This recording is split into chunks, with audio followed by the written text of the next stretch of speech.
사람들이 말이죠. 세상 참 좋아졌어. 이런 말 자주 하는데 글쎄요, 이걸 좋아졌다고 해야 할지. 분명 확실한 건 최종 소비자가 살기엔 엄청 정말 많은 발전과 첨단 기술 장난 아니죠. 그런데 최종 소비자 말고 생산자로서 어떤 비즈니스를 만들려고 첫 진입하려고 하는 그런 사람. 뭘 하려고 하면 진입할 때 더 어려운 부분도 많이 생긴 거 아세요? 예전보다? 모르시는 분들도 많으실 수 있어요. 왜냐면 최종 소비자인 상태로만 계속 있으셨다면 실감이 잘 안 가실 수도 있을 거예요. 느낀 걸 말씀드리자면요. 옛날엔 노력하면 노출이 지금보다는 정직하게 됐어요. 왜냐면 매체가 지금보다 적었고 SNS도 없고 집중하면 그 효율이 바로바로 보였거든요. 그래서 제가 2000년대 초반에 제 포트폴리오 사이트를 정글이라는 사이트에 올렸을 때 정말 많이 왔을 때는 진짜 1000명 왔거든요. 지금은 절대 그렇게 되는 게 쉬운 일이 아니에요. 물론 그때도 쉬운 일은 아니었죠. 하지만 효율적으로 그렇게 되는 속도와 노력 대비 지금보다는 좀 더 쉽게 올라갈 수 있었다고요. 그래서 지금보다 상대적으로 노력 대비 효율성이 옛날이 더 훨씬 괜찮았고요. 계속 말씀드리지만 웹 초창기 때는 유령 계정도 없었고 유령 계정이 뭔지 아시죠?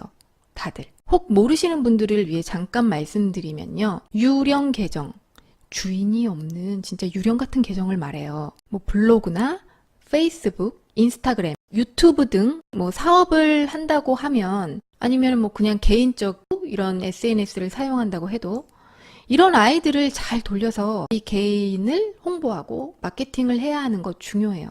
중요한데 이게요. 요즘엔 옛날 같지 않아서 좋아요 살 수 있고요.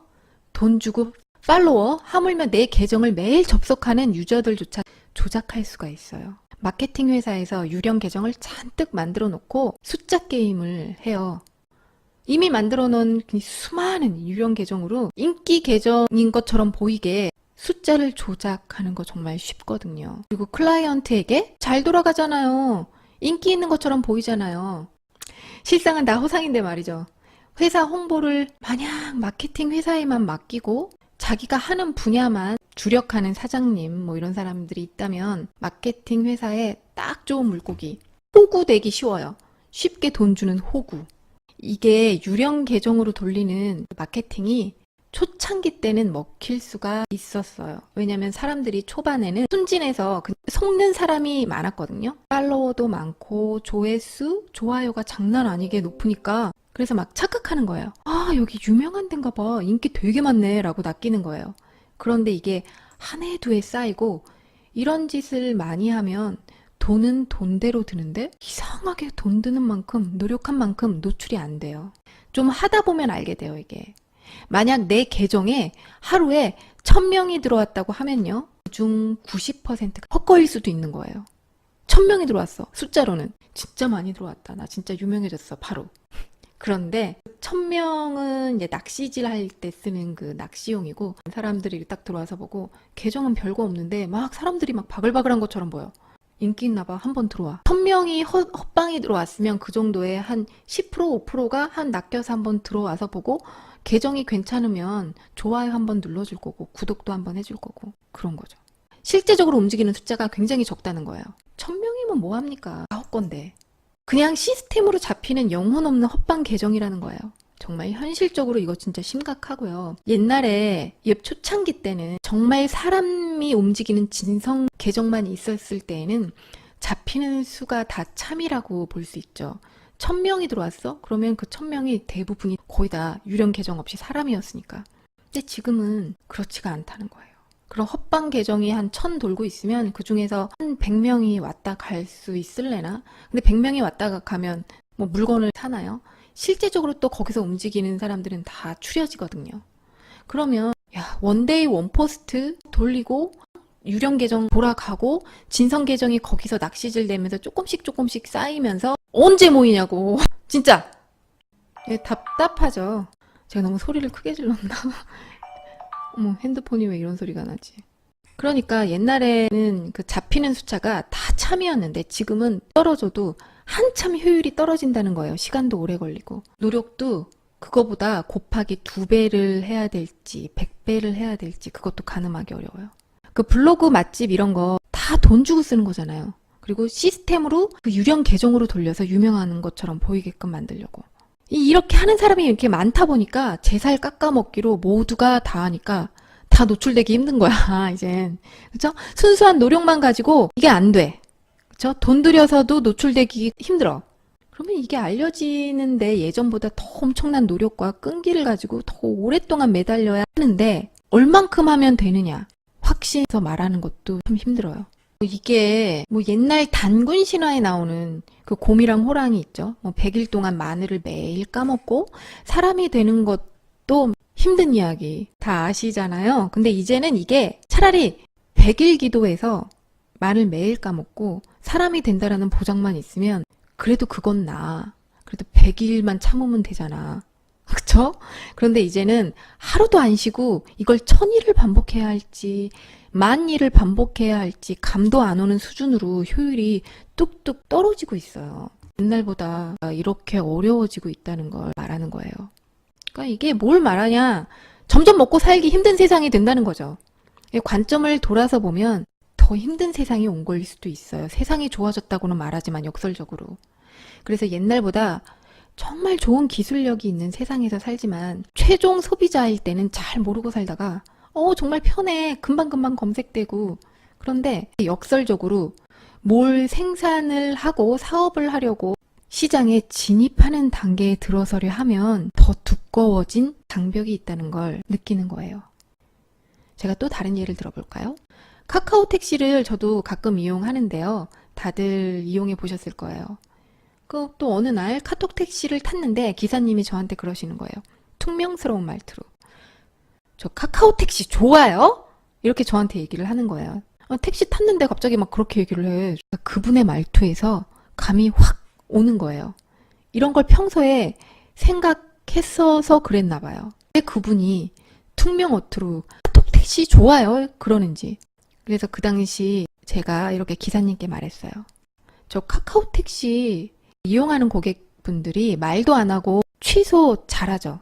그래서 기사님 연료 낭비가 좀 많지 않나요? 응? 연료 낭비가 많을 것 같아. 취소하는 사람이 많아서 예전보다. 그랬더니 기사님이 깜짝 놀라시면서 그걸 어떻게 알았냐고. 저보고 택시기사 해봤냐고 물으시더라고요. 제가 뭐 택시기사 해봤겠습니까? 애기 낳은 다음에 면허 따고 운전한 사람인데. 그분도 공감하시는 게 카카오 택시 같은 게 좋은 기술이잖아요. 편리한 면이 분명 있지만 예전보다 못한 환경으로 돌리는 역설적인 부분을 말씀하시더라고요. 예전 콜택시 시대에는 손님이 한번 콜하면 취소율이 굉장히 낮아서 헛일 하는 게 적었대요. 가면 대부분 손님 고객들이 그대로 있어. 근데 이 카카오 택시는 불러서 갔는데 없어. 그래서 화가 나서 전화하면 저 그냥 다른 차 탔는데요. 그냥 취소할게요. 이렇게 너무 쉽게 얘기한다는 거죠. 그러니까 이게 공통점을 보자면요. 돈을 쓰는 소비자는 정말 편해지는 세상에서 살 수 있어요. 근데 새로운 어떤 뭔가의 비즈니스를 생각하고 진입하려고 하는 사람들에겐 어려운 면이 많아지는 시스템으로 가고 있다고 느껴져요. 정말 최첨단 기술이 이런 걸 동시에 가지고 있는 거예요. 그러니까 이게 되게 무섭고 두려운 이야기가 될 수 있어요. 소비만 하는 계급. 데이터에 의해 AI에 의해 쉽게 컨트롤 당할 수 있는 최종 소비자 계급만 편하게. 최종 소비자 계급이 호구니까. 자, 편하게 그 계급을 벗어나지 마, 얘들아. 어디서 감히 사업에 손을 대려고. 점점 더 기존의 사업체들이 더 공룡처럼 커지게 그냥 냅두자. 지금 하고 있는 애들이 점점 더 커지고 독점할 수 있게 너네들은 그냥 그대로만 있으라고. 우리가 그대로 있어주기 편하게 시스템을 만들어주고 기술은 개발해줄게. 새로운 업체가 진입하는 게 어렵도록 교묘하게 시스템을 갈고 닦겠어. 아시겠어요, 여러분? 거기에 너희들은 머물고 만족하라고. 그냥 제가 그냥 이런 비즈니스 뭐 하고 비즈니스가 큰 것도 아니고 돈을 많이 들인 것도 아닌데 이렇게 하다 보니까 지금 현재 기존에 있는 이런 시스템에서 제가 이런 걸 느꼈어요. 무섭죠. 세상이 무섭게 변하는 걸 느낀 그대로 직설적으로 그냥 말씀드려 봤어요. 제 알로프렌 브랜드를 이야기하다가 말이 여기까지 왔네요. 어쨌든 알리는 게 어렵다는 걸 확실하게 느끼면서 그런 걸 느꼈어요. 하지만 그럼에도 불구하고 우린 긍정 에너지를 더욱더 크게 모아야 합니다. 왜냐? 세상이 이러니까 더 해야죠. 안 그러면 더 그럴 텐데. AI가 막 판을 치는 세상이 될 텐데 무서우시죠, 여러분? 하지만 뭐 어때? 너무 걱정하지 마세요.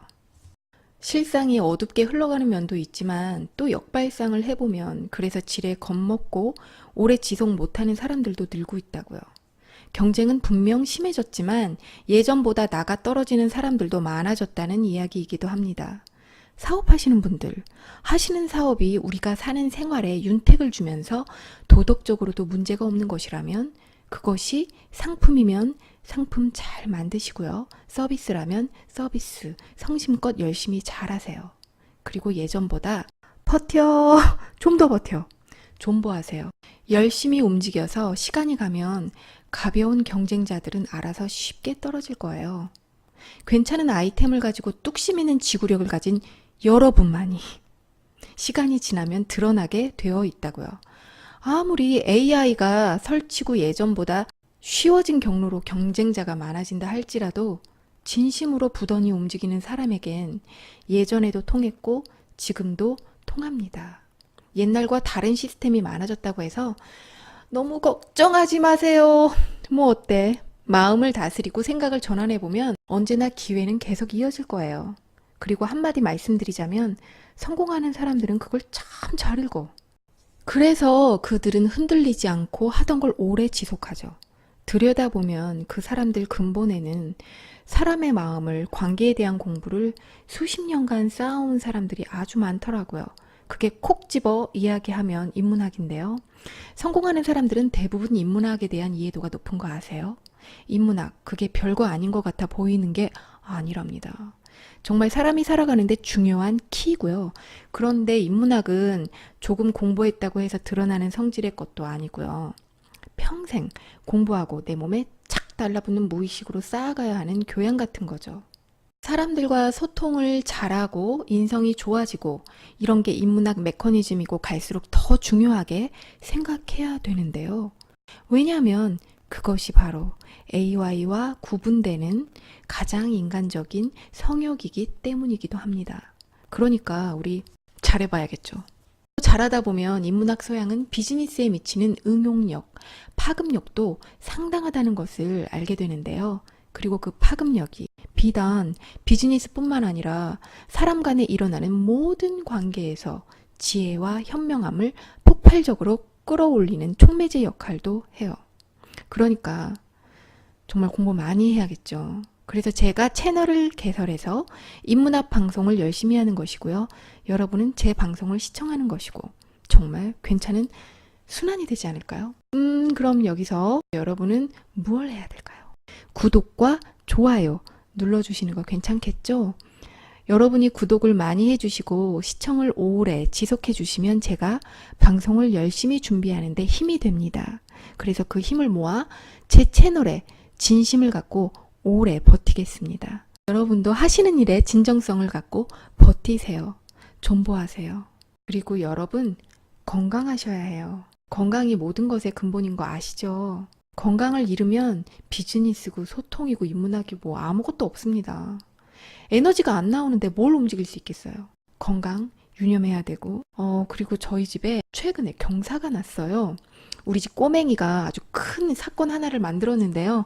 다음 시간에 무슨 사건이 일어났는지 소개시켜도록 할게요.